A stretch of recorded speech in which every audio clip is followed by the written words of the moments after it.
We're one day away from the official start of summer, but it feels pretty official, doesn't it?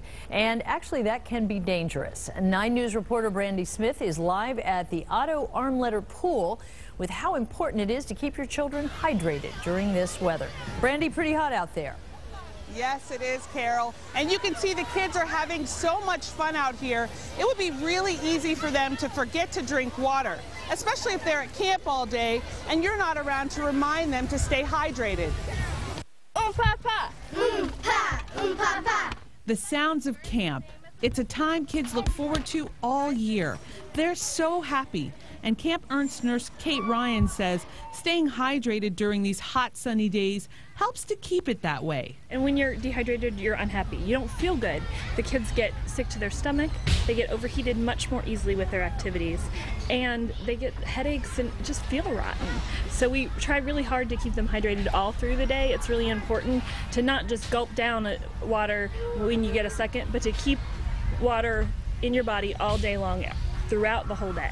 YMCA Camp Ernst director Eli Cochran says she's actually not as worried about the younger children. We encourage all the kids to drink water no matter what their age is, but I think sometimes older kids think they don't need to be told, and so they would be the ones that we would be more worried about, because the younger kids, the counselors are really on it. Nurse Ryan says they rarely see the extreme cases of heat exhaustion at camp, but she tells me about the warning signs. Well, what you're first going to see is that the kids are going to get flushed. They're going to look hot. What's really scary is when they stop looking hot. So, we try to get to the kids really fast while they're still sweaty and flushed and feeling still rotten. It's when they stop sweating and they get pale, that's when you really need to start worrying. We hope to get to the kids long before that stage.